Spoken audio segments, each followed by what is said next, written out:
మాతృభాషకు అదనంగా మరో భాషను నేర్చుకోవడం ద్వారా మన గ్రహణ శక్తి సామర్థ్య క్షీణతను అడ్డుకోవచ్చు. 27 దేశాల్లో 86,000 మందిపై నిర్వహించిన అధ్యయనంలో ఈ విషయం రూఢి అయింది. బహుభాషా పరిజ్ఞానం శరీర వార్ధాక్య వేగాన్ని 30% తగ్గిస్తుంది. భిన్న భాషల వినియోగం ఓ రకమైన మానసిక వ్యాయామమే. కాబట్టి ఈ ప్రయోజనాలు పొందాలంటే మరో భాషను నేర్చుకోవడం ఇప్పుడే ప్రారంభించండి. Adam grant, psychologist. సంస్థల సీఈఓలు సాంకేతిక నిపుణులు కానక్కర్లేదు, కానీ టెక్నాలజీలో వస్తున్న మార్పులు తెలుసుకుంటూ ఉండాలి. అవసరమైనప్పుడు తమ సంస్థలో ఆయా మార్పులు చేయగల ధైర్యం ఉండాలి. స్టేటస్ కొని సవాలు చేయాలి. ఉద్యోగులకు మెంటార్ పాత్ర నిర్వహించాలి. KV Kamath, banker and chairman, Jio financial services.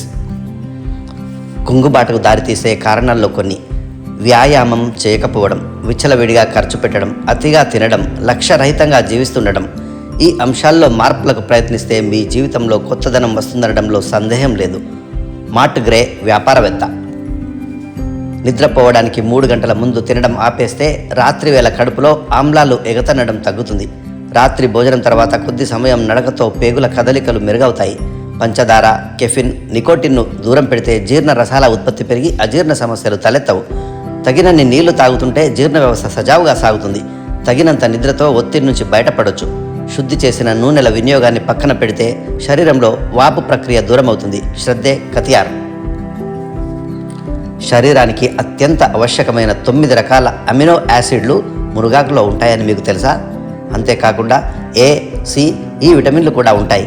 మునగాకు మన రోగ నిరోధక శక్తిని, చర్మ, మెదడు ఆరోగ్యాన్ని బలోపేతం చేస్తుంది. రోజు కొద్దిపాటు మునగాకు పొడిని మీ ఆహారంలో భాగం చేసుకుంటే మీ దీర్ఘకాల ఆరోగ్యానికి అది భరోసానిస్తుంది. Christy Liang, physician. Courtesy from Eenadu Telugu daily.